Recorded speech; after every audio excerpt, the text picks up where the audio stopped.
आप देख रहे हैं बियॉन्ड द बाउंड्री और मैं हूं सारिया सैमसन। और मैं हूं फवाद मुस्तफा। अच्छा जनाब, कुछ मामला इस तरह से हुआ कि जैसे ही गर्मा गर्मी अक्रॉस द बॉर्डर्स होना शुरू हुई और वो ट्रांसफ़र होना शुरू हुई क्रिकेट ग्राउंड्स में, उसके बाद बहुत सारे लोगों के कमेंट्स आना शुरू हुए और ये कमेंट्स कुछ इस तरह से आना शुरू हुए कि पहले कोई छोटा क्रिकेटर, फिर उससे बड़ा क्रिकेटर, और इस तरह से हायर लेवल पर ये जाती गई। I am talking about Sourav Ganguly. मैं एक्सपेक्ट नहीं करी थी कि सौरव गंगुली की जानिब से इस तरह का कोई कमेंट आएगा कि वो ये कहेंगे कि जी हमें मुकम्मल तौर पर सारे टाइज ख़त्म कर देने चाहिए। फ्लोट करी उनकी वीडियो ओवरऑल सोशल मीडिया पे बहुत ज़्यादा, जो कि the kind of respect I have for Sourav Ganguly, not just as a cricketer but otherwise as well. हम अपने बहुत सारे प्लेटफॉर्म्स पर जिस तरह से गंगुली ने क्रिकेट को परवान चढ़ाया है, जिस तरह से अपनी टीम को लेकर गए हैं, और फिर हम कई बार कह चुके हैं कि यार उनके सिस्टम से हमें कोई सौरव गंगुली का बेटा या तेंदुलकर का बेटा उतनी बड़ी क्रिकेट में नाम वैसा बनाता हुआ क्यों नहीं नजर आता, वहाँ क्यों सिस्टम फॉलो होता। दीज आर द थिंग्स जहाँ पर उनकी तारीफ बनती है और हम तारीफ करते हैं।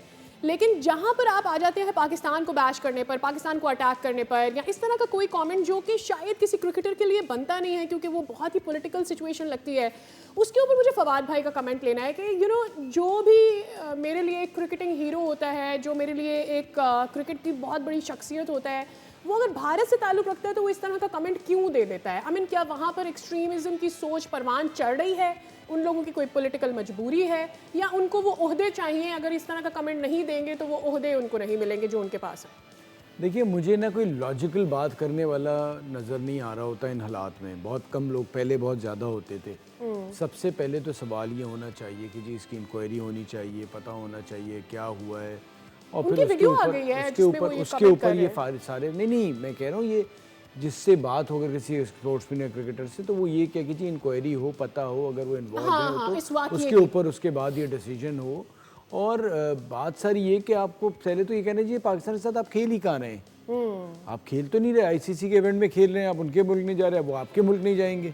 सही। तो आपने ऑलरेडी, तो आपका तो कोई राब्ता ही नहीं है क्रिकेट का उनका, तो स्ट्रेट बात है। अब आप उस पर आके जी उनसे राब्ते ख़त्म कर लें, इनसे राब्ते ख़त्म कर लें। भाई मेरे घर में चोरी हुई है, पीछे चौकीदार बैठा हुआ है, सबसे पहली बात चोर अंदर कैसे आए, चौकीदार से सवाल जवाब मैं पहले करूंगा, या फिर मैं अपने मैं अपने पड़ोसी वाली दीवार जो है ना, जो साथ जुड़ी हुई है, की दीवार है, उसको मैं और लंबा कर दूंगा, बात करूंगा। सवाल सारी ये है कि भाई आप पहले ये तो पता करें कि जी आपके घर में आके सारा कुछ ये कोई कैसे करके चला गया। तो ये तो सवाल ये होना चाहिए। अब आप उसके ऊपर आ जाते हैं, जिससे पूछो बात करोगे जी